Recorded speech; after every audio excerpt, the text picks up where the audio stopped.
newspapers that said they were a terrible bunch. They had started it, they had pulled out knives, and it was a very sad time for them.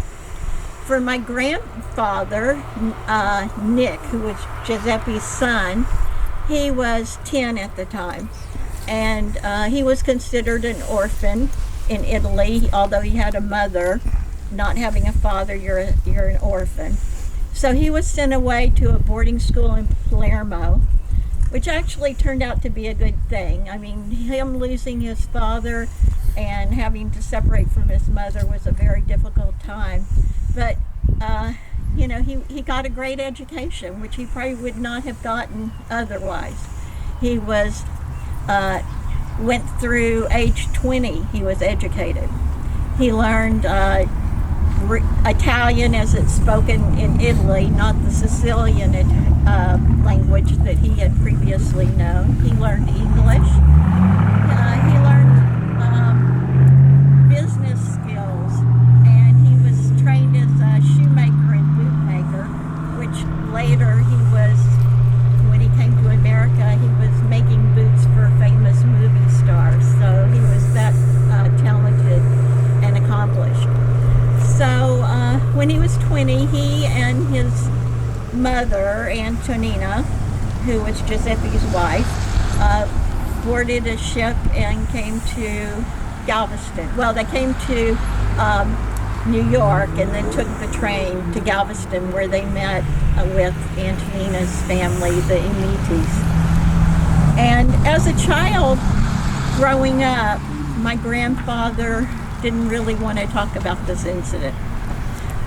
It was a very sad occasion for him. He was,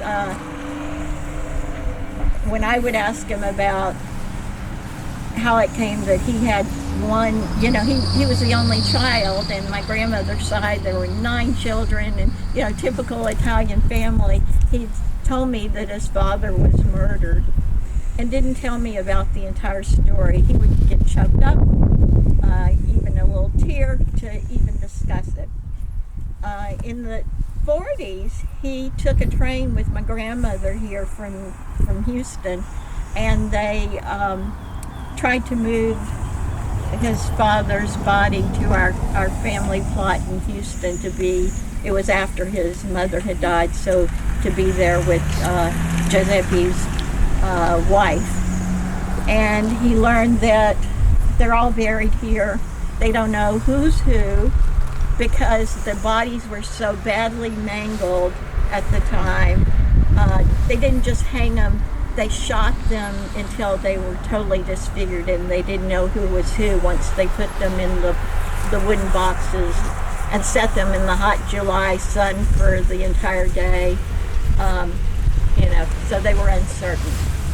And then they went to Pottersville in Tallulah, and then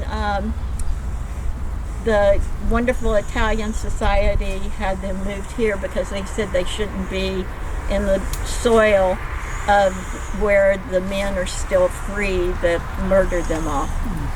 So that was very heartbreaking for him, that he couldn't even bring his father to rest in our family plot. And that's when I first learned that there was more to this story than just what met the eye. It wasn't just he died.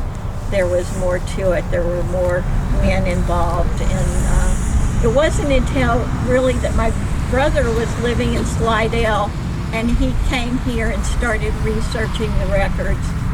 He wasn't really welcomed very much. I think they still in Tallulah at that time wanted to keep the story quiet and didn't want to discuss it a lot, but he did get a lot of information. And then my brother passed away suddenly, and then I kind of took the baton and ran with it, and did more history, thanks to many of you here that helped me research. So for my family, like I said, in all of the families, I believe, it wasn't a story that was discussed because of primarily because it sounded like the Italians were, responsible. I believe likely that's one of the reasons my father dropped the name or the beginning of the name, the DI, and went by Fada because, he didn't really want people to identify him with this incident. So anyway, that's pretty much how it affected us. I think as far as the reparations that Cynthia talked about, the family did get $4,000, and in 1899 that was a lot of money. So it was a good financial impact. I'm not sure it would ever offset the trauma and what my grandfather went through and his mother went through, but that was significant, along with my grandfather's history. It really did change the course of our lives, and